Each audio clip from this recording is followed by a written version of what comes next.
Hello बच्चों। तो अब हम इस क्वेश्चन को सॉल्व करेंगे। So let's read the question. Which graph depicts the rate of respiration of a non-hibernating mammal living in cold climate। मतलब कोल्ड क्लाइमेट है, वहाँ पर एक नॉन हाइबरनेटिंग मतलब हाइबरनेट नहीं कर रहा है ऐसा मैमल रह रहा है। ओके उसका रेट ऑफ रेस्पिरेशन कैसे होगा उसको पूछा है हमें इन लोगों ने। ओके क्या पूछा है? रेट ऑफ रेस्पिरेशन पूछा है। So, पहले हम इस क्वेश्चन का की कॉन्सेप्ट लिखेंगे। ओके सो क्वेश्चन का की कॉन्सेप्ट क्या है?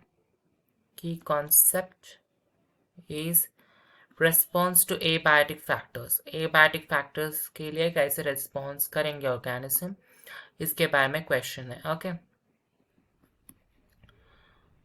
और अगर कोल्ड क्लाइमेट होगा तो क्या होगा? कोल्ड क्लाइमेट मतलब क्या होगा? रेट ऑफ रेस्पिरेशन इंक्रीज करेगा क्या या डिक्रीज करेगा? कोल्ड क्लाइमेट में rate of respiration always increases, ये आपको पता होना चाहिए। क्या होगा? Rate of respiration cold climate में always rate of respiration cold climate में इंक्रीज हो जाएगा। ओके इसलिए क्या होगा? इंक्रीज रेट ऑफ रेस्पिरेशन क्या होगा? इंक्रीज होगा कोल्ड क्लाइमेट में। मतलब temperature as and when temperature गिर जाएगा ना, टेम्परेचर गिरने की वजह से रेट ऑफ रेस्पिरेशन क्या होगा? बहुत ज़्यादा हो जाएगा। ओके सो टेम्परेचर गिरने से रेट ऑफ रेस्पिरेशन इंक्रीज करता है। तो बस सिर्फ ए ऑप्शन उसको डिनोट कर रहा है।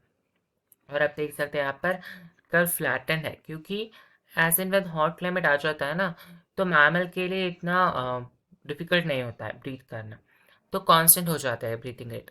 मगर कोल्ड क्लाइमेट में क्या हो जाता है? थोड़ा डिफिकल्टी होता है ब्रीथिंग में। ओके क्योंकि एक बहुत ज़्यादा कोल्ड हो जाता है, इसलिए क्या होता है? रेट ऑफ रेस्पिरेशन इंक्रीज हो जाता है। क्यों रेट ऑफ रेस्पिरेशन इंक्रीज हो जाता है? क्योंकि बॉडी के लिए ज़्यादा हीट चाहिए। Because body needs more heat, right? Because body needs to produce more heat। Body को ज़्यादा हीट प्रोड्यूस करना है, needs to produce more heat. Body को ज़्यादा हीट प्रोड्यूस करना है ना, इसलिए body needs to produce heat. So इसलिए इट नीड्स मोर ऑक्सीजन भी रिक्वायर्ड होता है इस चीज़ को करने के लिए। इसलिए क्या होता है? कोल्ड क्लाइमेट में रेट ऑफ रेस्पिरेशन इंक्रीज हो जाता है। ओके और हॉट क्लाइमेट में हीट प्रोड्यूस करने की आवश्यकता नहीं होती है, क्योंकि 32 डिग्री सेल्सियस टू 42 सेल्सियस हम मैनेज कर सकते हैं, है ना। इससे इतना हीट प्रोड्यूस नहीं हो सकता है, वहाँ पर ऑप्टिमम लेवल्स पे होता है हमारा टेम्परेचर भी। तो कोल्ड क्लाइमेट में रेट ऑफ रेस्पिरेशन इंक्रीज करता है, तो इसलिए option one is right answer. Okay option one is right answer because हमारा बॉडी भी हीट प्रोड्यूस करना शुरू कर देती है जब रेट ऑफ और कोल्ड क्लाइमेट होगा तो, क्योंकि हमारा बॉडी का टेम्परेचर घटना नहीं चाहिए है ना, मेंटेन करना है ना, इसलिए body starts to produce more heat. अब देख सकते हो क्यों शिवर करते हैं आप लोग, है ना।